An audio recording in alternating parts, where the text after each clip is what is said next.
Roe didn't show.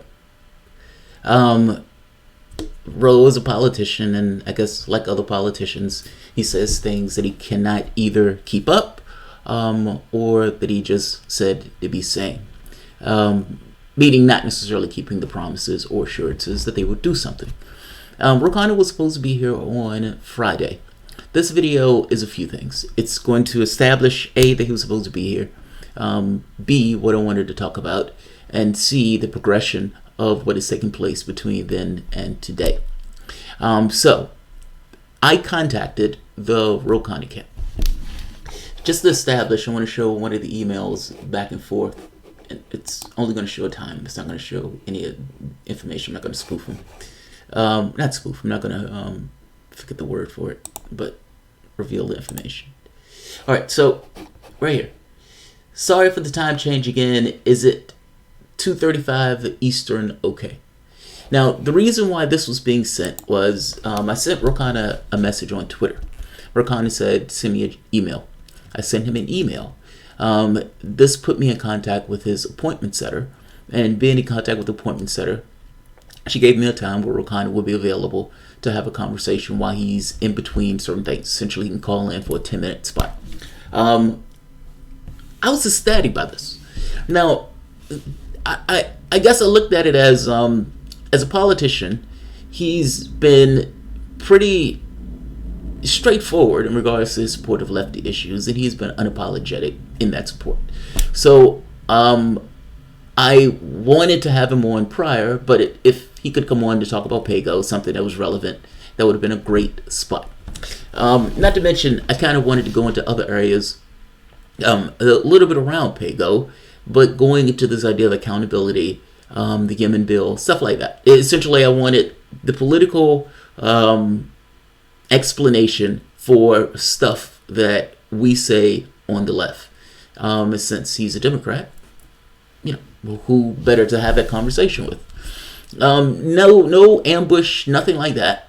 I gave him the questions in advance on what the areas that I wanted to talk about, but definitely wanted to have that conversation. Initially, I changed my schedule around to make this work, and at 2:30, no call, no show. I get an email saying, hey, can we push this to 3 o'clock? And then she contacts me, or I contact her by email, and she tells me, well, what about 7:30? 7:30. Now, if I would have known it was 7:30, I could have changed I didn't have to change my schedule. But fair enough, he's a politician. I would imagine he has a lot to do, going from pillar to post. And she said he's tired and he's going to mess with his kids, something to that effect. So fair enough. 7:30 gets here. I'm waiting. I'm prepped. I have all the stuff up that I want to bring up and talk about. 7:35 gets here, 7:40, 7:45. And at this point, I realize he's not showing up. Now, I had already told my audience that Roe was going to be on the show. And this goes into several people. It was like Max Blumenthal, Aaron Matei, Ben Norton, all of the people who essentially said, yes, we'll be on your show, and then at no point showed up on the show. But to be fair, those are just reporters, journalists, and for whatever reason, I put somewhat of a higher bar in getting Roe on the show, so it bugged me that much more, even though the other stuff probably added into that. So I hit her up. She hits me up, actually, and she says, did he connect? And I said, no, he did not connect. And she sends me this email, this text message that essentially says she's apologizing on Roe's behalf, and he probably went home to play with his kids. He has 2 little ones. I don't have an affinity for kids. I don't like kids. So that doesn't necessarily hold water with me. And while I understand he's busy, and while I also understand that he has 2 little kids that he needs to pay attention to, the point that I made to her is, I understand that, but he could have always just said no. When I asked, the Amazing Atheist to come onto the show, he just politely said, no, I don't do interviews. When I asked Caitlin Johnson to come back on the show, she just said, that's okay. I don't want to do it. It's perfectly okay to say no, that you don't want to necessarily do the show in an interview, and it's a hell of a lot better to just say no as opposed to saying yes, canceling, redoing the time, and then not showing up, and not giving a heads up that you're not going to show up, with an appointment setter left holding the bag in order to explain the failure on this part. So that's essentially what took place from that standpoint. Rowe said he was going to show. Rowe didn't show. His appointment setter essentially was there to pick up the pieces and apologize, throwing his kids under the bus in order to secure, I guess, some kind of, to cover Rowe in this case, essentially throwing the kids under the bus into the fire to protect Rowe. So what I wanted to ask, so the second part, what I wanted to ask, this wasn't going to be an ambush interview, but this was going to be somewhat of a slightly critical interview. First question, what is PAYGO? Now, this is an introductory question in order to, just in case people who aren't necessarily up to date on what's taking place, and they would have some reference point to establish my case or what I'm saying. Thing is, while Khanna was failing to show up on my show, he did show up on TYT. I don't know if this is the exact same day, but it seems to be around the same time. And this video, I think, was released on a Saturday, which means it is possible that they did it on a Friday and then released it on a Saturday. I don't know. What I do know is there's a video of Rowe on TYT around the same time he was failing to show up on my show. Take a look at his answer, though, because he essentially answers the question that I want to ask, but I have a modifier on this that diverges from what TYT is asking. But let's take a look at that.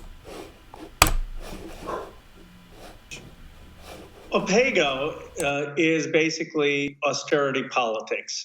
What it means is that you have to balance the budget for every piece of legislation and look for offsets. We know historically that we had an inadequate response to the Great Recession, and we should have had a much bigger stimulus.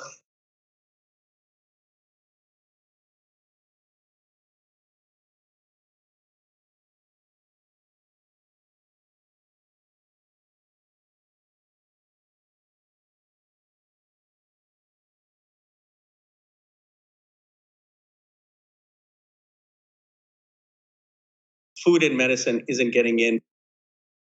Economics. I recommend Paul Krugman's New York Times column that makes this argument better than anyone has, or Stephanie Kelton's work.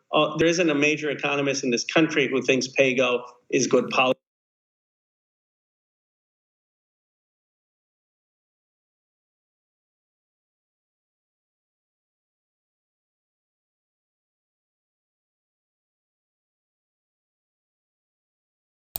Okay, doesn't look like this wants to run. Let's try one more time.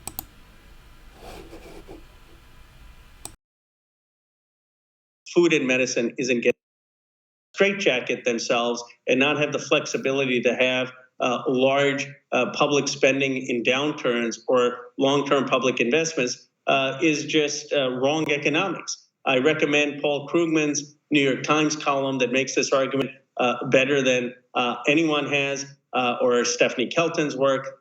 There isn't a major economist in this country who thinks PAYGO is good policy. And it's a consequential issue of whether we're going to have flexibility in fiscal policy. That's why I oppose the rule. I'm now going to work with Mark Pocan from Illinois and some others to change the statute. So, Congressman Khanna, it's Ben Mankiewicz. How are you? Nice to talk to you. Hi, Ben. You mentioned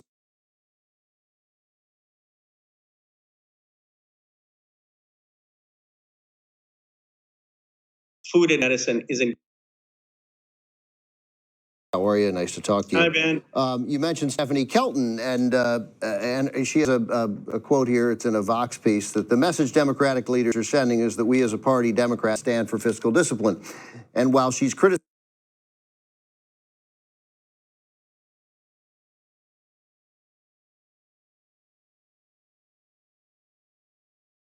Okay, that's not working. That's annoying. Basically, what Ben is going to ask him here, they're just making this point that you're putting a straitjacket on yourself. meaning not having the flexibility to push forward policies that may expand the budget in the short run, while at the same token having a benefit to the human beings, or having a cost benefit that comes later on. The secondary question that they asked on this had to do with whether or not this was being done for political purposes. The answer was essentially yes and no. That his answer was that they were doing this because politically it looks good for the Democratic Party to be for fiscal solvency. Let's try this one more time. Let's see. Criticizing PAYGO, she is literally giving the political argument for it, right? Which is a political argument that is hard to deny the effectiveness of, which is the Republicans run up the deficit and we won't do that. Is that the main barrier that you run up against when you try to convince your colleagues not to support PAYGO? Yeah, you're absolutely right, Ben. The two arguments that they give are, well, we're losing a competitive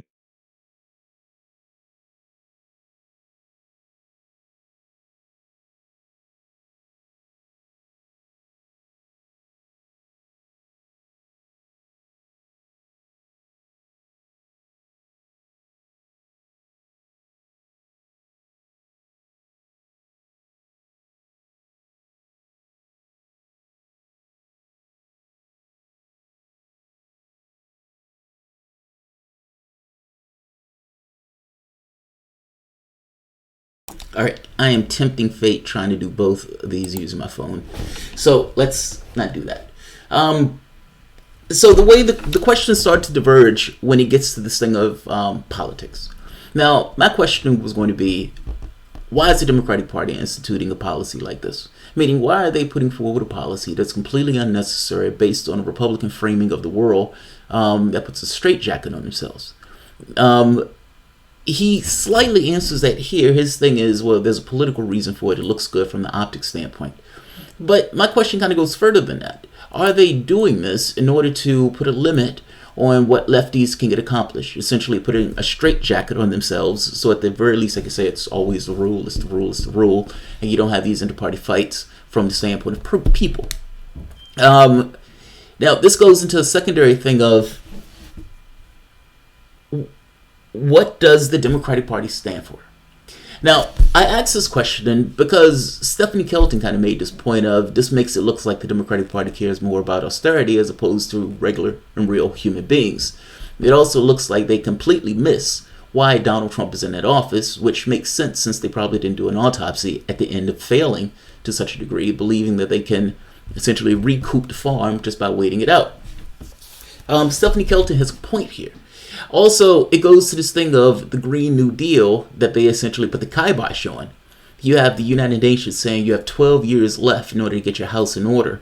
And the Democratic Party, the Green New Deal was essentially, it was just saying, we're going to create a committee to figure out what we're going to do about these issues.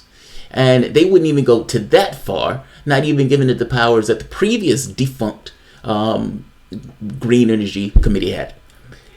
So that brings up the question, what does the Democratic Party stand for? The party that you're standing for, with the D beside your name, that you are one of the representatives of, what does that party stand for? And if you don't have an answer to what that party stands for, how do you know when the line has been crossed? I agree with Rand Paul on issues of foreign policy. I completely disagree with them when it gets to local politics here in the United States, in which case there's a red line somewhere where he becomes not votable for.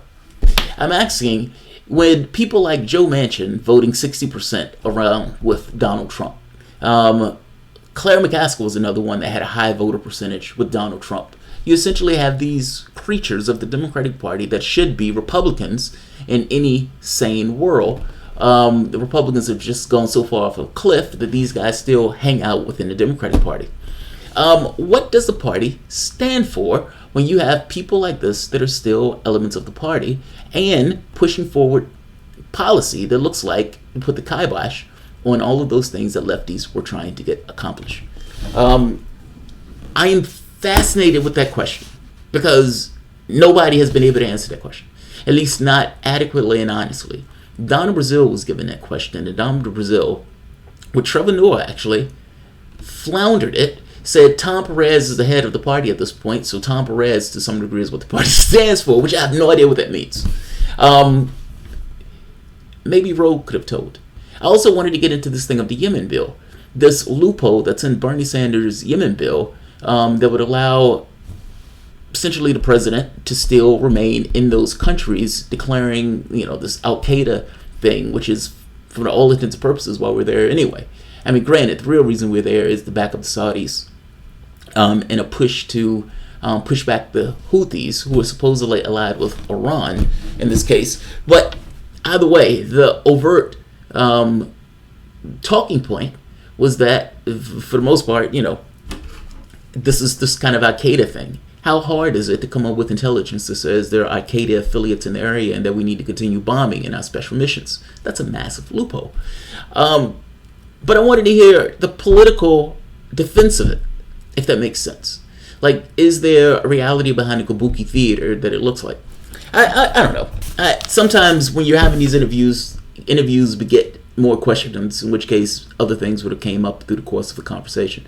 But the conversation was only going to be around 10 minutes, so there's not that much that you can essentially pull out of that. But that's the area and the tenor of the conversation that I wanted to have with Roe. So, yeah. Advantage. We've just said that Trump's $1.5 trillion was irresponsible. All right, let's try to play this since it's back on. We need to hammer that point home and be the party of fiscal responsibility. And the second thing they say is, well, if we don't have this provision, the Republicans will just accuse us of unlimited spending, and we need. The problem with this argument, though, is Republicans are already going to accuse you of unlimited spending. It's not like, oh, we're going to be fiscally responsible and the Republican Party is just going to stop attacking us on that. They're going to attack you on that anyway. Be who you are. Wear it like armor. If your argument is that these, the policies that we're trying to implement creates growth and that growth essentially will lower the deficit or whatever your argument, or this is for the benefit of human beings and as the benefit of human beings, it outweigh the initial spending call. Make the argument. The idea that you frame your worldview from the perspective of the Republican Party is problematic. But I would argue not necessarily problematic. It runs in line with what the party stands for. It's a corporate party with elements that are teetering around the edges that are more to the left. That's what it is. I don't know if Roe would have said that, but that's more likely the truth, which means that the people who are trying to put a straitjacket on the party itself is the party itself. That's the mainstay of the party. And I understand these guys are trying to take back the ship, but at this moment, not so much. The secondary part to that, there's a progression. So the third part of this piece.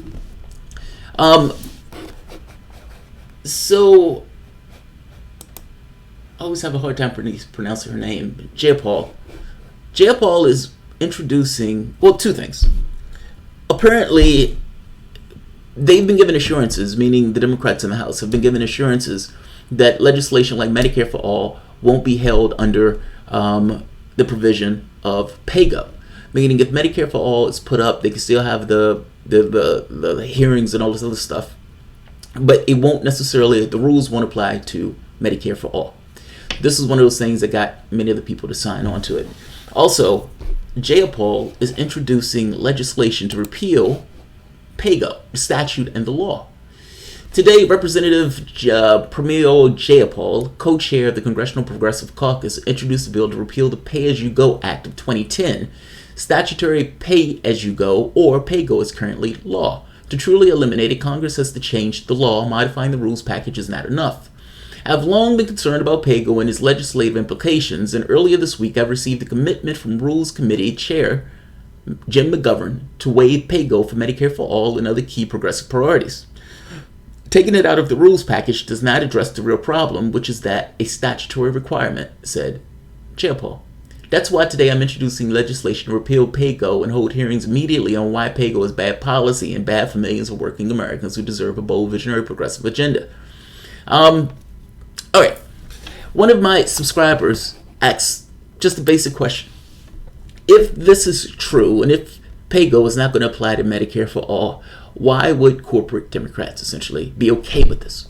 Why would they not hold this under Medicare for all? Why would they allow this? Now, just because she's introducing legislation doesn't mean the legislation is going to go anywhere. That's the first point. The second point is PAYGO was always to some degree symbolic. Understand what I mean? The House is owned by the Democratic Party. The Republican Party owns the Senate. The Republican Party owns the presidency, and the Republican Party owns the Supreme Court. Essentially, even if you had a lefty, progressive Democratic Party that was all up and fired up for Medicare for all, it wouldn't go anywhere because the Republican Party is not going to sign on to Medicare for all in the Senate, nor is Donald Trump going to sign it from the presidency. So you can be as lefty as you want to be when there's nothing to stop you, or when there's everything to stop you from going through with it. It's just like the Democrats that were in, was it Colorado, where they passed all of these bills because they had a Republican governor that was essentially going to veto the bill, and once they got the Democratic governor in, and they had the House, the Senate, and the president and the governorship, they started watering down the laws that they were passing before, because now these laws can become actual laws. Same thing here. They can be as lefty as they want to be. Yes, we're going to waive Medicare for all for this, because we know that if Medicare for all came up, it would still not go anywhere. The question to all of this becomes, when you have the capacity to do something about it, when you have the presidency, when you have the House, when you have the Senate, when you have the numbers necessary where you can change the legislation if your party had the political will to do so, that's where the question comes in. That's where this becomes a real thing. Right now, this is just, to some degree, kabuki theater or symbolic. I think the symbolism means something, but it's entirely symbolic. So I'm going to end this because this video has gone longer than I wanted. But I have several videos that I'm going to do today.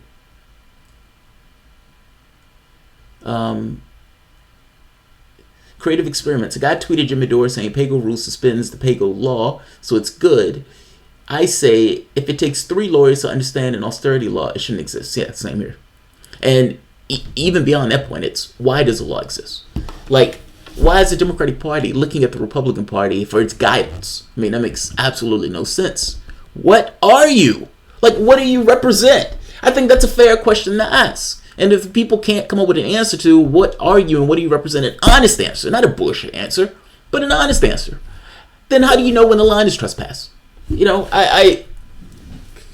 this is not a nonsense question. That question gets into the heart of what is the party going to go for? What does the party represent? What is the party going to push for? When it's 3 a.m. in the morning between it and its God, what does it believe in? Now, I know I'm saying this from the standpoint of the overt party, and I'm saying it in the same way that you would talk about like a planetary body of Earth, where you have all of these different factions, and all of these different factions has somewhat of a bubble-up effect that is experienced a particular way, even though underneath you have all sorts of things that are rattling and pushing in different directions. I'm saying in an aggregation of things, what does the party represent? It doesn't push for Medicare for all in an open-handed way. It doesn't push for a Green New Deal, or at the very least trying to deal with the issues of climate change. It doesn't push for an expansion of Social Security. All of these things are what the public wants and what the public pushes for. None of these things are what the majority of the party advocates.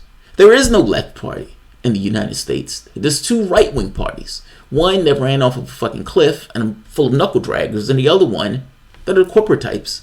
That because, just by virtue of relative distance, they've donned themselves as the lefties. Yeah, I had questions for Ro. And it does bother me that Ro bailed on the show.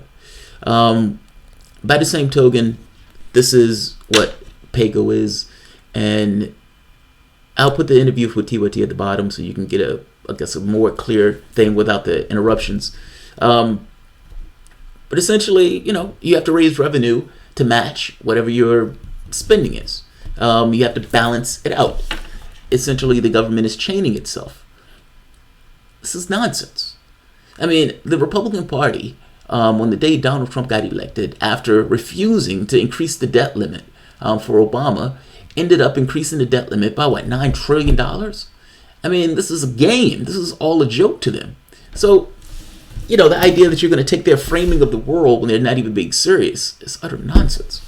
But I will leave this here. I have a list of shows for today, guys. So I'm going to be in and out all day. I need to make up for yesterday. My treatment schedule has gotten a little weird. What did Garden say? Roe bailed on you for TYT. Dude, he was on TYT. So I don't know the day, right? I don't know the day that he was on TYT. This interview came out on Saturday. He was supposed to be on my show on Friday. I don't know if it was a skip. I don't know if it was a skip. Annoying though. Greatly annoying. I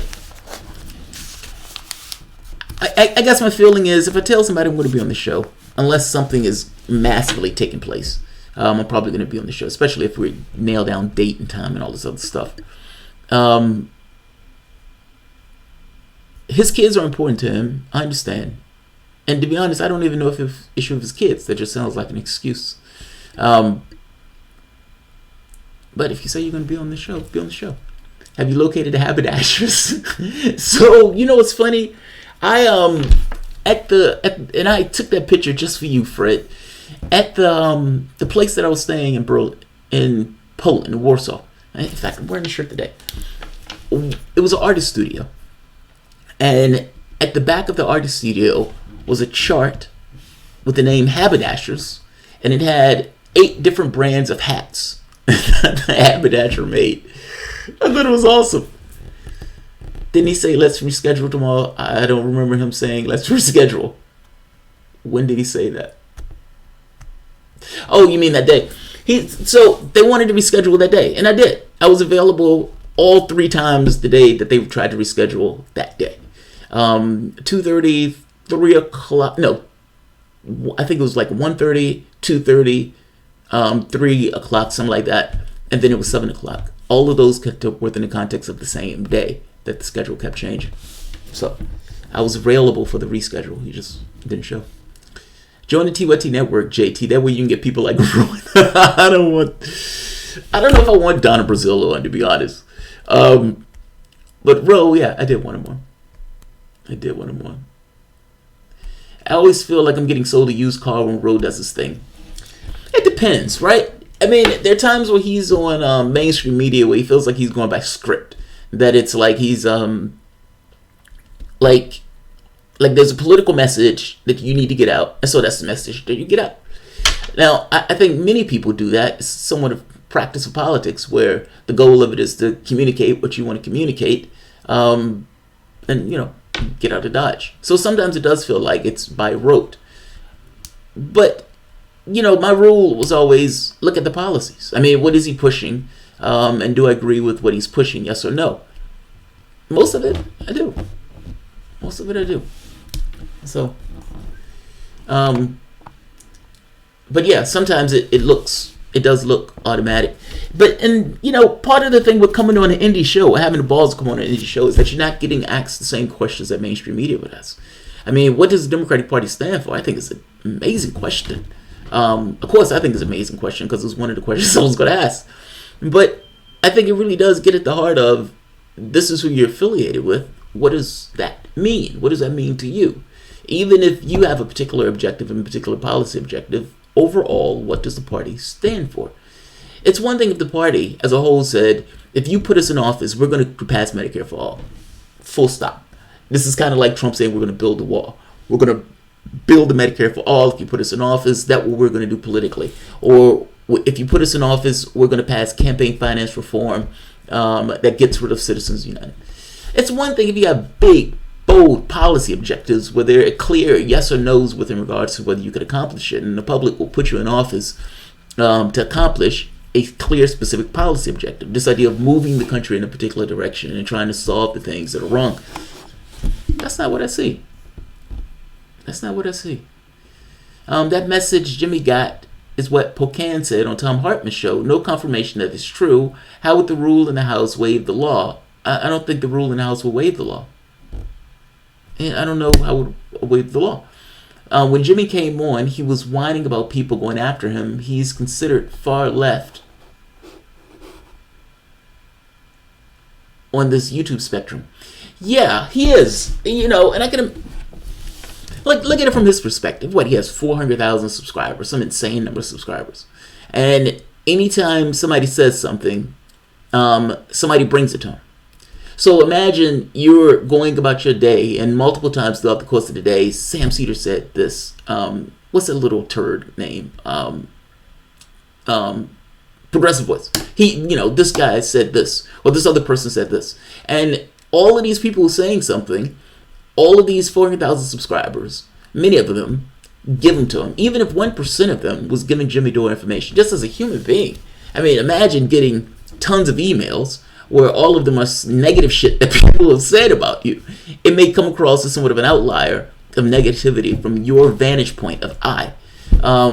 So yeah, I can imagine him being a little pissy about that. This channel attracts people to the left, Jimmy, is my point. Oh, I see. Yeah, I think so. I tend to see, it's funny. I tend to see people who are Trump supporters or people who are like hardcore, like Marxist, socialists. Yeah, and I like that. I mean, I like having that debate. I like having those conversations. I'm left of Jimmy on some things, right of him on others. Trudy, yeah, we're people. There's some things we're more conservative on, some things we're not. Jimmy gets attacked nonstop in Majority Report chat for the most petty nonsense. Yeah, well, that's because the Majority Report, one concentration camp less Sam Cedar, has fomented a bunch of minions to go out and essentially attack the point of view. Sam Cedar made this argument one time about a lemonade stand, saying that he has a lemonade stand, Jimmy Dore has a lemonade stand, that he wants people to buy his brand of lemonade as opposed to Jimmy Dore's brand of lemonade, which gives him an incentive to essentially attack Jimmy Dore to try to get more people away from his lemonade. Like, this is the way he looks at this. Like, it's, this is the way he looks at this. He's creating minions in order to do his bidding of sorts. There's one here, Jay Scott. Jay Scott is a Sam Cedar minion. He's Sam Sheepherder is a fucking joke. Sam Sheepherder is a fucking joke when he's talking about stuff from the left. This voter shaming stuff is nonsense.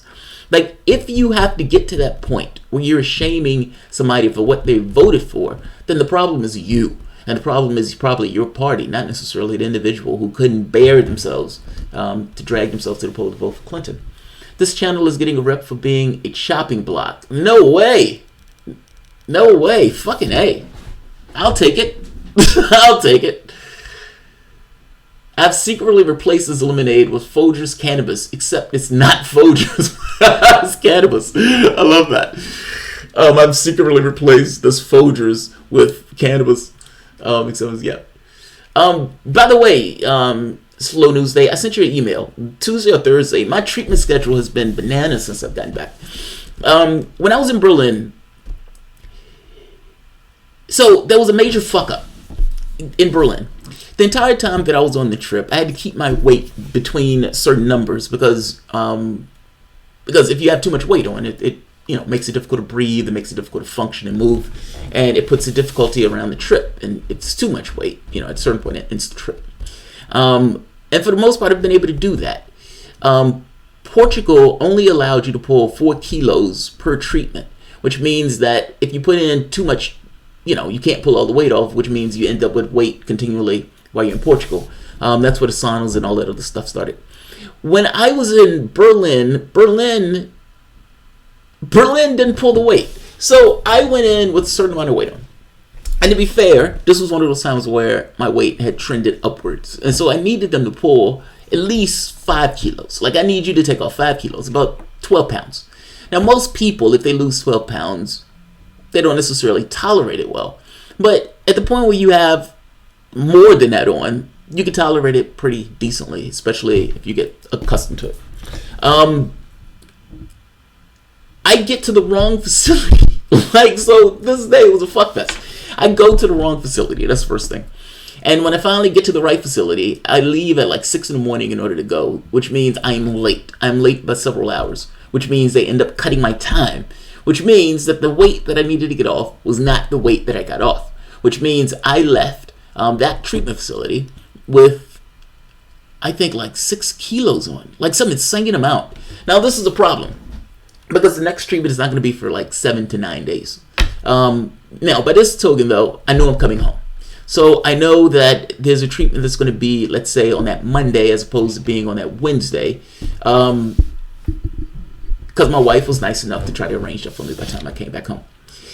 By the time I got back home, I had, what was it? I think it was like 20 pounds of weight on, of fluid on, like some insane number, like some fucking ridiculous number. And the clinics in the United States is taking on a Europe model in regards to the way they do their treatments, meaning they don't pull as much per treatment, which means that I had to do a fuck fest of treatments in order to try to pull my weight down to a normal thing. It's been a weird time since I've been back, man.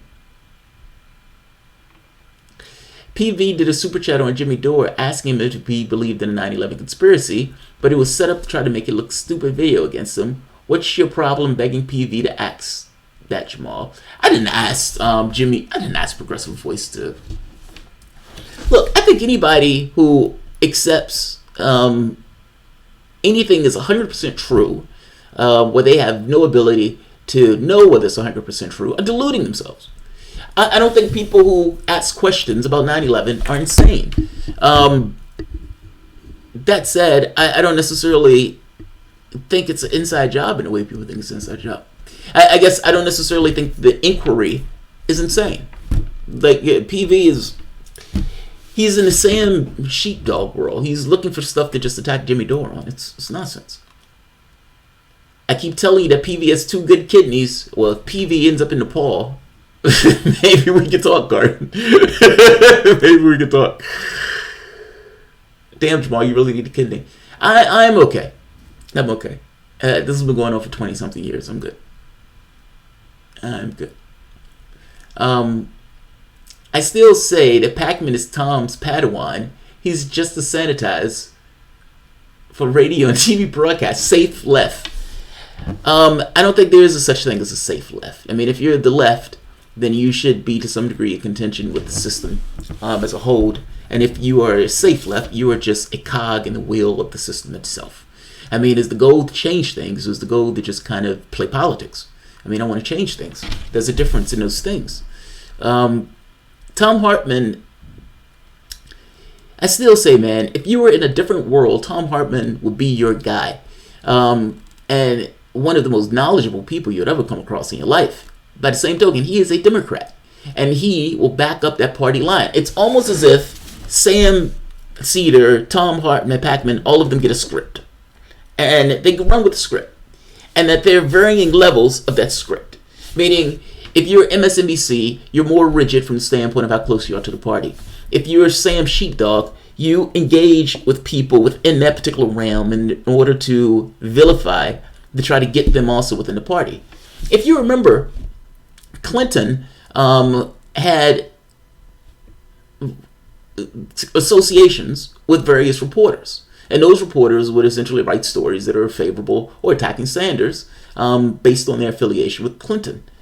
I don't necessarily know if Sam Cedar fits in that model. I do know he's working for MSNBC, which makes me question the behavior, but I know he's also incentivized just by the virtue of his show to attack Dore and this stuff.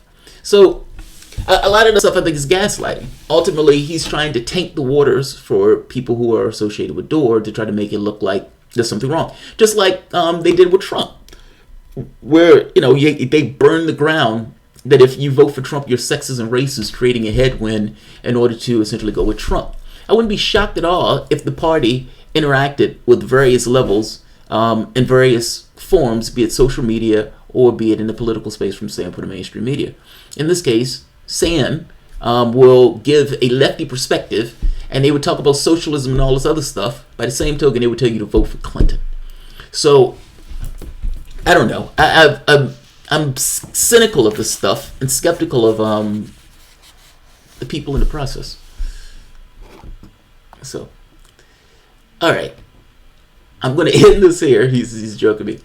Even if you believe in TYT's intentions, I don't necessarily know if I believe in their intentions, then you must be aware that their fuck-ups and misreporting is continuous. Yeah, I don't know. Believe in intentions is too strong. So, I think from an intention standpoint, Cenk Uygur has all the intention in the world or reason to keep Dor. Now, the reason I say that is if you have your finger to the headwinds of lefty politics to some degree, one of the things that you would realize is that Dor is beloved. Even though Dor gets attacked by a lot of people, those people who are attacking him, those videos get massive downvotes. It's not like Progressive Voice would take a video and put it on his channel so people can go and download the video. But Jimmy Dore doesn't do that. This is just a natural reaction to, this is bullshit, these people are gaslighting, I don't particularly like it. And you have a large faction of the population, particularly on the left, that looks at it, thinks it's BS, it's nonsense. So I think from a financial standpoint, he has every intention of keeping Dor. Politically, I would imagine Dor is somewhat of a pain in the ass to them, but it gives them a certain cover. But people usually make a disassociation between Dor and TYT. They would say, I like Dor, but fuck TYT. They would make that juxtaposition between those two things. People who disagree with Dor are all evil. I don't know if that's true. But again, you're just being a troll. Gay Scott, you love Sam Shepherd. He does love Sam Shepherd. Creative Experiments. The only reason Jimmy is still on TYT is because he's a comedian. Jordan wasn't a comedian, so they got rid of him. No. I don't think that's true. Dor is on TYT because Dor is, if you're looking for the radical and you're looking for a certain degree of credibility, Dor's your guy. Like, even if you disagree with him, say you look at his channel and you say, I think what Dor said there is full of bullshit, like it's BS. I think Dor's talking out of his ass. And I've done videos where I've said I think Dor's talking out of his ass on this. He's not doing it because he's pushed to do it. He's doing it because he's just wrong. But there's a difference in those things where you look at the person and say, at the very least, I agree where the person's intentions are coming from. The other people who are in this process, I don't necessarily agree with where their intentions are coming from. So that's where I'm at. All right. I'm going to end this. TYT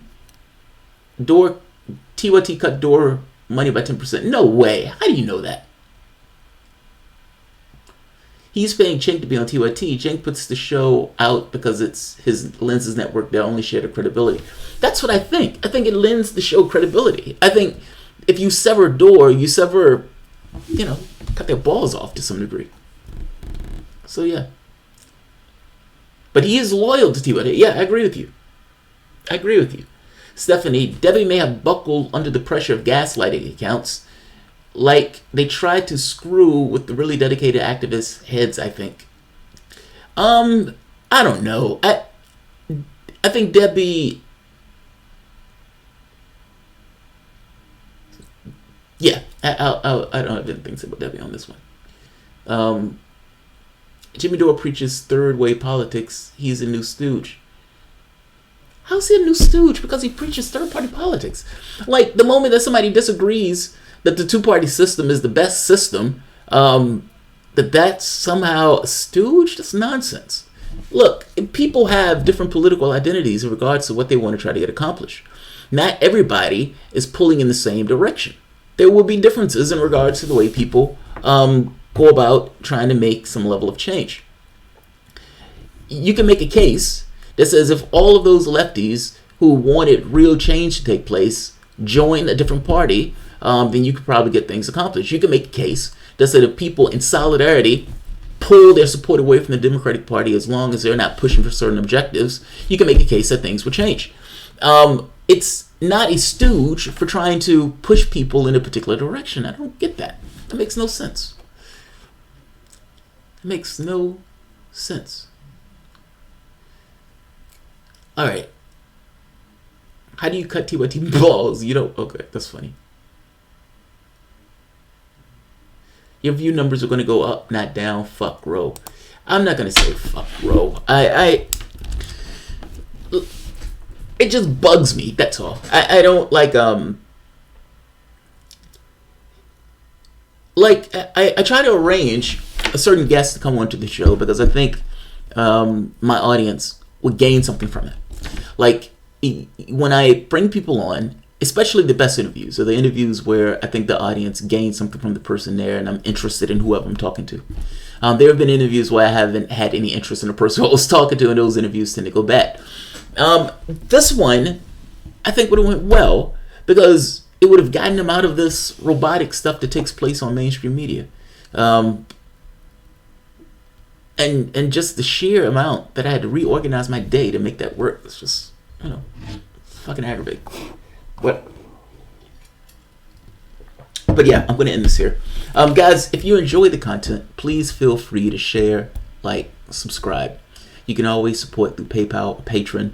I think what I'm going to do is I'm going to hold the after shows for my patrons and have just the basic show itself for everybody else. I don't know if there's value in the after show per se, but I guess my patrons will let me know of, dude, cut the shit out, or yes, we like this. I think the back and forth helps. I try to be available. I guess I'm more available during the videos than I am per se on the Patreon thing, even though I am available by email and all this other stuff.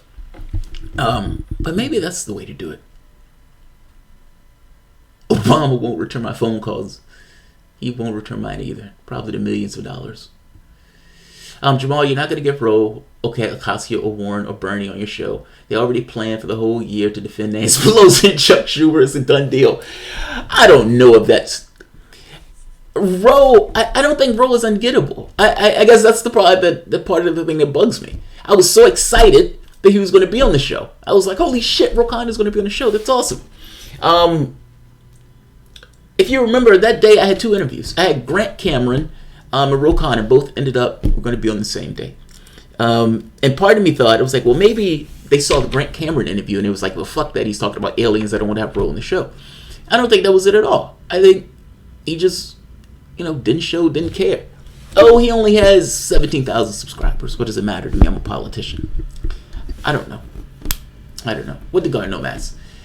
Would we access that content via Patreon page? Yes. Which is why I haven't done it up to this point, because that's somewhat of a pain in the ass if people need to do that. You got punked. I don't think I got punked. God damn it, this guy's buddies with Pompeo too. I wouldn't be surprised. Alright. The closer we get to 2020, the less likely you're to get people like Ro on. The wild part about this is, Garden, I think he was earnest when he said, yes, I'll come on the show. I don't know what happened between what seemed to be an earnest response versus just not showing up. That said, 2020 is, I agree with you, that's going to be hellish. Like oh man. Like I've already said, I'm probably going to be a bad person between now and 2020. Because I think people think Donald Trump is a weak president. I don't think he is as weak as I think people think he is. His weakness is going to depend on who you put up against him. I mean, his win over Hillary was barely a win, and if it wasn't for it being Hillary, he probably, he wouldn't have won. So I don't know what takes place in 2020. Personally, I think Trump's going to lose. Now, it depends on who they put up against Donald Trump on whether or not Trump is going to lose. If you don't put up a populist candidate, I think you're going to lose. So he's a Uzi guy. He's been there before, so don't take it personally. I'm not taking it personally. Rose Stafford probably reviewed your constant and said I did not for him to come on. That may or may not be true. Again, if that's true, then they should tell you that up front, not after the fact. Some dude working for Pompeo just added me on his Instagram. Someone is trying to troll me. That's funny. He saw when you call Ro a rat bastard. All right, so I thought about that, right? That did cross my mind. The rat bastard thing did cross my mind. I've done videos on people where I might have gone too far, and then had to end up talking to those people, and they're like, "Oh fuck, this is uncomfortable." Yeah, I called him a rat bastard, but that was in context of him given Crowley that support, if I remember it correctly. I don't think any of the Democratic contenders have odds on Trump at this point. You don't think so? Yeah. Well, the only person who's entered the race is Elizabeth Warren. I anticipate Kamala Harris will probably throw her name in the ring pretty soon. I don't know about Cory Booker, maybe. Kristen Gillibrand has been reaching out to Wall Street. That's a story that I'm going to do because that story is amazing. And then she says, hey, my record speaks for itself, buddy. I'm just trying to reach out to them for support. What do you think they're going to get in? That looks bad. If you're reaching out to Wall Street, what do you think the rest of the population of the United States thinks about Wall Street? Do you think that they're unclear that it was fraud that took down the global economy and that it was austerity politics after in order to pay them back? Do you think that they're unclear that Obama got all of that money from Wall Street and none of those people went to jail? And do you think that they're unclear that if you're reaching out to them for support, they're going to want something for that support? I'm just saying this looks bad, and I don't quite... The campaign has to understand how bad this looks because they responded to David Sirota on this. So, Richard Wolff said Bernie is running. Richard Wolff did say Bernie is running. He did say that. Jamal, get Jordan Peterson on your show. Oh, God, Jordan Peterson. There are some things that I agree with Jordan Peterson on, and there are some things I don't. And I guess you can say that about everybody. He has this weird perspective of it's almost like this might makes right. This survival of the fittest type argument. Except when it comes to men who can't find women. Because in that case, he says that these guys are problems to the society itself, in which case the society needs to come together in order to give them a loving hug or something. I mean, it's like, you can't have it both ways. You can't say that, might makes right and pull people up by their own bootstraps, except in this very specific case. You can't have it both ways. Get Jess Ventura before he goes off the grid. I don't think Jess Ventura would ever come on my show. I don't think Jess Ventura would ever come on the show. Get HA. HA has been on the show God knows how many times. HA has been on this show plenty of times. And he's always been willing to. That's why people always be like, how can HA be a friend of the show? HA can be a friend of the show because HA decides to come on the show. If I have disagreements with him, if he wants to debate, all that stuff. He's come on the show in hostile territory to defend the Israeli position. He gets respected for me in that book. He gets respect for me. Same place I disagree with Peterson, Jamal. It's funny, actually. Yeah, I mean, you can't have it both ways. You can't have it. And then he would make this argument against climate change. And he would say, well, it's because I think the science is interwoven with social politics. In the same way that your perspective on it is interwoven with social politics. He thinks it's a cover in order to attack capitalism. Even if it is. So what? If people are right, and the science is right, and they're telling you have 12 years left, whether it's an attack on capitalism or not, it's kind of besides the point. You have 12 years left. You need to get your house in order. If that means unraveling the capitalistic system in order to do it, then you do that, because that's not real as opposed to the real lives of human beings. But his argument is that this is some kind of cover to attack capitalism. It's this He-Man argument that tries to make excuses for the excesses. While simultaneously, people could and should do this. I don't know what people could and should do. I know what people do. There's a difference in those things. Jesse loves a little guy. I like Jesse Ventura. I like Jesse Ventura. And Jesse Ventura has had the balls to say a lot of stuff, particularly the 9/11 stuff. He's been brutally strong on that. But going into some of the conspiracy theories, talking about JFK, that was an amazing one. Because the fact is, they try to make you believe that there was a magic bullet that killed JFK, that the bullet stopped in midair, and then turned around and hit one of the guys. That makes no sense. And then you kind of just go with the basic thing, how many sharpshooters can make that shot with that particular gun? And the answer goes almost zero. It's nonsense. It's nonsense.